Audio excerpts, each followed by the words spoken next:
안녕하세요. 감동라디오 사연 읽어주는 송여사예요. 오늘의 사연은 너무나 사랑했던 남편을 보내고 알게 된 놀라운 배신에 대한 이야기입니다. 바로 읽어드릴게요. 안녕하세요. 저는 6개월 전 갑작스러운 사고로 남편 민준을 잃은 39 서연이라고 합니다. 민준 씨가 떠난 후 저는 매일 밤 그의 흔적을 지우지 못하고 살고 있습니다. 아침마다 습관처럼 2잔의 커피를 내렸다가 한 잔은 그대로 버리곤 하죠. 시간이 꽤 흘렀는데도 여전히 민준 씨가 현관문을 열고 왔어 여보라고 말할 것만 같아 밤마다 여전히 그를 기다리고 있는 한 여자입니다. 저희 부부는 남들이 부러워할 만큼 완벽했습니다. 연애 시절 민준 씨는 어머니를 병원으로 보내고 절망적인 순간을 보내고 있는 저를 안아준 유일한 사람이었습니다. 결혼 후 8년 동안 그는 단 한 번도 저에게 짜증을 내거나 실망을 준 적이 없었습니다. 주말마다 손을 잡고 공원을 걷고 밤늦게 돌아와도 반드시 제 잠든 얼굴에 입을 맞추던 그였습니다. 저는 그의 존재 자체가 제 삶의 전부이자 가장 견고한 울타리라고 믿어 의심치 않았습니다. 하지만 그 눈부셨던 우리의 이야기는 민준 씨가 떠난 후 비극적인 결말을 맞았습니다. 남편의 사망 신고 후 동사무소를 찾아가 민준 씨의 금융거래 내역을 확인하는 과정에서 첫 번째 단서를 발견했습니다.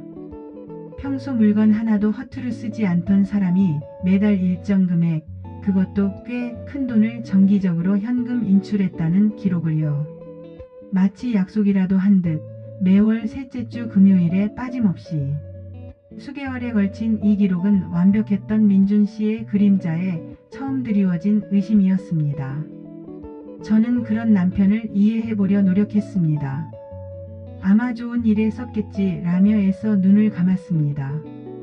그런데 우리 두 사람 간의 문제는 전혀 없었던 것 같은데 이제와 곰곰이 생각해보면 장례식장에서 나보다 더 힘들어하던 사촌동생 유진의 태도가 자꾸만 거슬렸던 건 사실이지만 그렇다고 딱히 뭐라 할 수도 없는 입장이어서 지나고 나서 생각해보니 한두 가지 걸리는 것이 아니었습니다. 결혼 후 8년 내내 저희 집을 제 집처럼 드나들던 사촌동생 유진의 태도가 어딘가 이상했습니다. 처음에는 원래 유진이와 친하기도 하고 서울에 우리 둘뿐이니 날 의지하는 구나 생각했지만 지금 돌아보면 모든 것이 의도적이었습니다. 민준 씨가 요즘 일이 좀 많아서 밤늦게 들어오는 날이면 유진은 꼭 저에게 먼저 연락해 언니 내가 오늘 저녁 같이 먹어줄게 나도 일이 있어서 좀 늦을 수도 있지만 꼭 갈게라며 저를 붙잡았습니다. 생각해보면 민준 씨보다 20분 내지 30분 전에 도착해서 자기 집에 가지도 않고 밤새우는 일이 허다했습니다. 그런 유진이가 싫을 법도 한데 남편 민준은 오히려 잘해주라고 외로운가 보내라며 걱정하는 거예요. 혹여 불편하지 않은지 물었지만 그는 피곤한 얼굴로 아니야. 괜찮아. 신경 쓰지 마. 라고만 답했습니다. 특히 민준 씨가 사망하기 한 달 전 제가 민준 씨가 보고 싶어 퇴근 시간보다 1시간 일찍 회사 앞으로 들이닥쳤던 날이 있었습니다. 저는 민준 씨 몰래 좋아하는 커피를 들고 그의 사무실 앞에서 기다렸는데 그가 나오지 않았습니다. 대신 유진 2차 조수석에 민준이 올라타는 것을 목격했습니다. 저는 그에게 전화를 걸었고 그는 당황한 듯 나 지금 회식 중인데 술 냄새 심해. 먼저 자 여보. 라고 급하게 끊었습니다. 저는 유진의 얼굴이 어딘지 모르게 잔뜩 겁먹은 표정이었다는 것을 그제야 깨달았습니다. 그날 유진은 저와 헤어진 후 민준 씨를 차에 태우고 다른 곳으로 향했던 것입니다. 그날 남편은 1시간도 안 돼서 집에 들어왔고 나 혼자 추측에 유진이에게 집에 태워달라고 한 것이라 생각했어요. 그때 따져 물었어야 했는데 별일 있겠어라고 넘겨버린 것이 후회스럽습니다. 또 하나 이상한 점은 며칠 전 경찰서에서 민준 씨가 사고 당시에 입고 있던 제가 선물했던 짙은 회색 코트가 병원에서 어찌하다 보니 뒤늦게 경찰서로 넘겨졌다며 제게 돌려주었습니다. 그의 안주머니 속에서 나온 것은 낯선 새 아파트의 키 카드 한 장과 이사 비용이 적힌 영수증이었습니다. 저는 그 키 카드가 향하는 곳으로 무작정 차를 몰았습니다. 그곳은 새로 인테리어를 마친 듯 깔끔하게 정리된 러브하우스였습니다. 화장실에서는 며칠 전 새로 산 듯한 고급 비누향이 났습니다. 특히 제가 알지 못했던 취향의 가구와 소품들이 놓여 있어 더욱 소름이 돋았습니다. 벽에 걸린 달력에는 사고 당일 날짜에 붉은색 동그라미가 쳐져 있었고 그 아래 작은 글씨로 시작이라고 적혀 있었습니다. 그는 사고 당일 이 집으로 이사와 새로운 삶을 시작하려 했던 것입니다.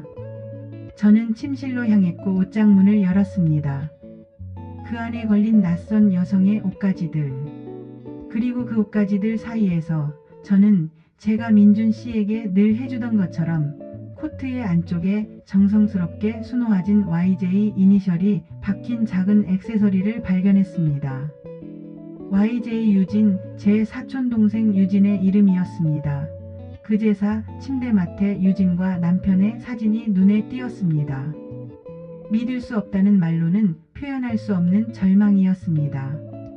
제 남편과 제 사촌동생이 저 몰래 저 혼자 완벽했다고 생각했던 민준과의 8년을 이 둘은 얼마나 비웃었을까요? 그리고 이곳 그들의 새로운 보금자리에서 저를 잊고 행복을 꿈꿨을까를 생각하니 억장이 무너졌습니다. 유진의 옷가지 사이에서 찢어진 종이 조각이 떨어졌습니다. 민준 씨의 필체였습니다. 미안하다. 마지막까지 이기적이어서 서연에게는 진실을 말하고 모든 것을 정리하고 내 곁으로 갈게. 아이에게 부끄럽지 않은 아빠가 되고 싶어. 저는 바로 다음날 유진의 부모님, 즉 작은 집의 모든 것을 폭로하려 했습니다. 이 엄청난 사실을 유진의 부모님은 알고 있었을까요? 제가 숨쉬는 것조차 힘들었기에 작은아버지 숙모를 꼭 만나야 했어요. 하지만 제가 작은 집 아파트 입구에 도착했을 때 창백한 얼굴의 유진이 저를 기다리고 있었습니다. 그녀는 마치 제가 올 것을 예감했다는 듯 고개를 숙인 채였습니다. 언니, 제발 들어가면 안 돼. 내가 다 말할게. 제발 여기서 이야기해.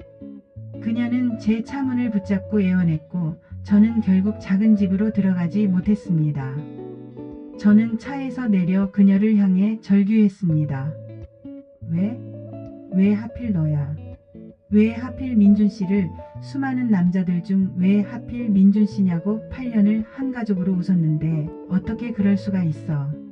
너의 눈빛이, 너의 그 가식적인 웃음이 매 명절마다 우리 집에 와서 나를 속여왔던 그 모든 순간이 지옥 같아. 유진은 바닥에 무릎을 꿇고 울부짖었습니다. 나도 내가 얼마나 끔찍한 짓을 했는지 알아. 하지만 언니, 나도 어떻게 할 수가 없었어. 외로웠고 언니, 남편인 걸 알면서도 그 사람의 다정함에 멈출 수가 없었어. 그녀의 솔직함은 저를 더 큰 분노로 몰아넣었습니다. 유진은 눈물을 닦으며 작은 배를 감싸 안듯 조심스럽게 말했습니다. 자신이 민준 씨의 아이를 임신 중이라는 것을요. 언니, 나 민준 씨 아이를 임신했어. 4개월이야. 그가 남긴 유일한 생명이야.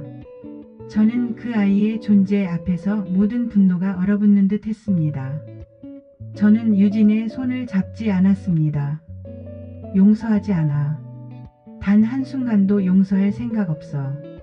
너는 이 아이가 태어나면 이 세상에서 나에게 완벽했던 한 남자를 빼앗고 내 모든 것을 짓밟은 대가를 치르게 될 거야. 나와 민준 씨의 모든 흔적에서 영원히 사라져.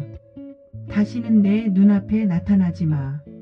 제 말에 유진은 말없이 고개를 떨구었고 그날 이후 그녀는 아무도 모르게 짐을 싸서 완전히 사라졌습니다. 친척들 누구에게도 연락하지 않은 채 세상의 모든 시선을 피해 아이와 단둘이 살아가기로 결심한 것 같았습니다. 송 여사님, 저는 남편을 용서하지 않았고 사촌 동생을 용서하지 않았습니다. 다만 매일 밤 두려움에 떱니다. 그 아이가 태어났을까봐, 그리고 혹시라도 민준 씨를 닮은 그 작은 얼굴을 한 번이라도 보면 제가 먹었던 증오의 마음이 무너질까봐 유진이가 내 앞에 평생 나타나지 않았으면 좋겠습니다. 반면 또 한쪽 마음의 구석에서는 민준 씨를 닮은 그 작은 얼굴을 한 번은 너무 보고 싶기도 합니다. 어찌됐던 작은 민준이니까요. 사무치게 그립다가도 죽도록 밉다가도 이 복잡한 심정을 어찌해야 합니까? 저는 앞으로 이 고독한 삶을 잘 견뎌낼 수 있을까요? 서연님의 사연, 가슴이 먹먹해져서 숨쉬기조차 힘이 듭니다. 8년의 완벽했던 사랑이 한순간에 가장 잔인한 배신으로 뒤바뀌었을 때 그 충격과 고통은 감히 짐작조차 할 수 없습니다.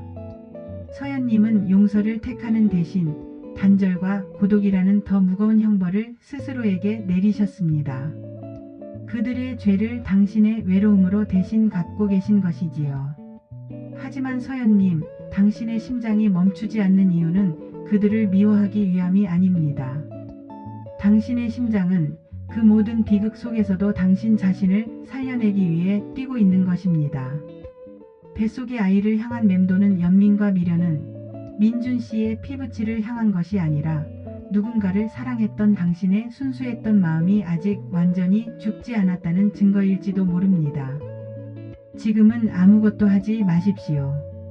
그저 당신의 고독한 삶을 견뎌내는 것 자체가 가장 강력한 복수이자 동시에 당신 자신을 치유하는 유일한 길입니다. 세상의 모든 복잡한 관계를 끊어내고 오직 당신의 감정만을 돌아보는 시간이 필요합니다. 그 아이가 당신에게 영원한 상처의 증거로 남을지는 아직 알 수 없습니다. 다만 시간이 흘러 당신이 조금 더 단단해진 후에 언젠가는 그 아이의 존재가 당신에게 새로운 의미로 다가올 수도 있다는 희망의 여지를 남겨두세요. 그 희망을 위해 오늘 밤은 부디 평온한 밤을 맞이하시길 간절히 기도합니다. 구독, 좋아요, 알림 설정은 사랑입니다.